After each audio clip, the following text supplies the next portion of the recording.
అశ్విన్ చెప్పు. రెజినా, ఆనంది వచ్చిందా? రావడం ఏంటి? అసలు అది మధ్యాహ్నం నుంచి హాస్టల్లోనే ఉందిగా. నువ్వే హాస్పిటల్కి తీసుకెళ్ళి మళ్ళీ హాస్టల్ దగ్గర దింపి వెళ్ళావు.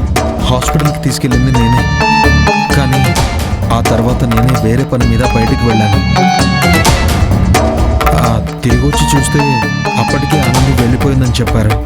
అప్పటి నుంచి ట్రై చేస్తున్నా. ఆనంది ఫోన్ స్విచ్ ఆఫ్లో ఉంది. ఒకసారి ఫోన్ ఆనందికి ఇస్తావా? తనతో మాట్లాడాలి. అది బయట ఉంది, లైన్లో ఉండిస్తాను. అవును, ఎలాంటి ప్రాబ్లం లేదుగా? ఆహా, ఏం లేదు. మరెందుకు డల్గా ఉంది ఆనంది? అవునా, డల్గా ఉందా? ఉండిస్తాను.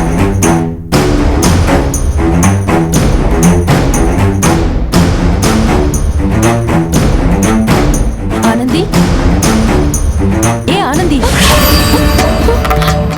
ఏంటి?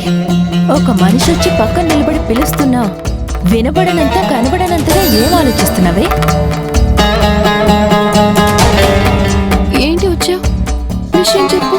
నీ ఫోన్ స్విచ్ ఆఫ్ వస్తుందంట. అశ్విన్ నా ఫోన్కి కాల్ చేశాడు. ఇదిగో మాట్లాడు. మాట్లాడు.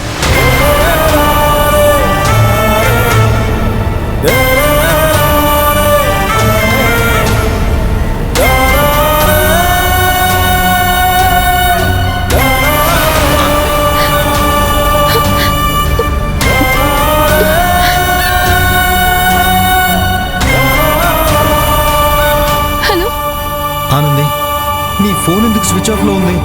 నీకేమైంది? అది అది ఛార్జింగ్ అయిపోయింది.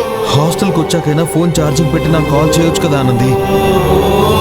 నీకోసం నేను ఎక్కడెక్కడ తిరిగానో తెలుసా? నీరసంగా ఉంది, అందుకే రాగానే పడుకున్నాను. రెస్ట్ తీసుకోవడం మంచిదే.